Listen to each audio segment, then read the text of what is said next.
Engaging your core. This is a cue that so many people are given on a day-to-day basis, whether it's from a physical therapist, a trainer, chiropractor, whatever, but so many people are misinterpreting it and maybe not doing it well.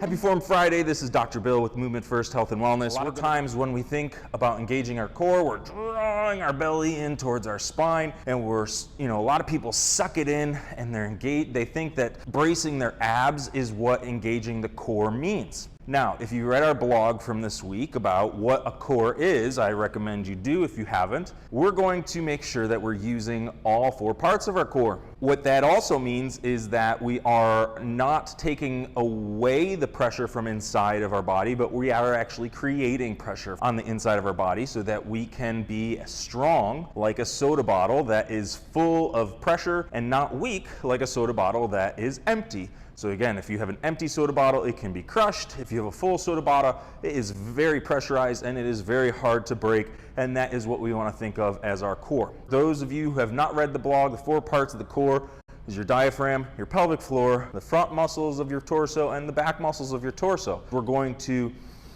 make sure we can breathe through our belly.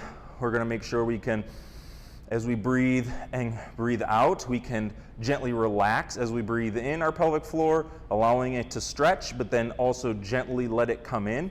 So this shouldn't be a thing that you are actively doing, but it's something that you should be just aware of and able to kind of let go, as well as gently take control back of. Then we're going to create pressure in our abdominal area and our back by pretending like someone's going to push us over, right? Someone's going to push you over. You're going to make sure you get a good sturdy base, especially if someone's going to push you from behind. You're going to make sure you're engaged in your back muscles. If someone's going to push you from in front, you're going to engage your front muscles. You're not going to draw in. If someone were to punch you, you might kind of flex like that. I don't even want you doing that, because what I want you to do is, again, create that pressure within using those belly muscles. So again, it may almost feel like you're gently getting a little bit wider. We're going to use this for a functional motion, whether it be picking something up or doing a kettlebell deadlift or something.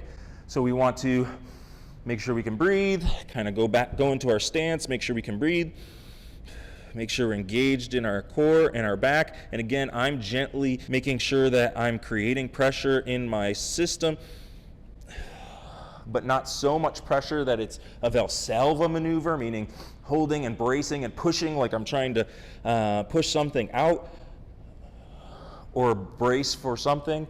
But I should be able to breathe throughout the entire time and have a good engaged core the entire time. Otherwise, if something's bracing or something's tight or not working as well as it could, the other parts of the core are going to take up the stress and possibly get injured or create some sort of discomfort signal. I'm wanting movement in my muscles. When we can have full movement with our muscles, it means that we have full control with our muscles.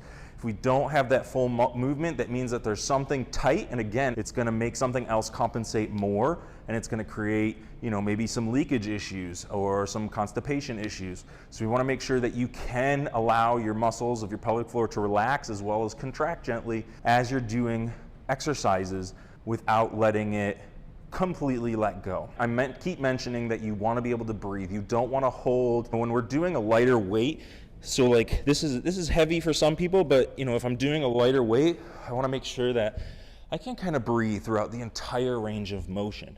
I'm able to talk, I'm able to do it. If you're talking and you try and do that, so you're like, oh, that means that you are bracing your diaphragm and you're not actually using your full core system appropriately. If it's something extremely heavy, there are different bracing techniques that you can learn for extremely heavy things and training. For today, I'm talking lifting a box, lifting a kid, lifting some furniture, just making sure that you're engaging your core properly, doing squats, making sure that you're engaging your core appropriately rather than drawing in, rather than cinching in, because again, if you tighten your belly muscles and suck it in, you're going to be much less stable than if we create pressure and allow yourself to move through all of those muscles, breathe, and be able to move. All right, so that was a long segment about engaging your core, but it is so crucial because that is the base foundation for being able to move everything around it.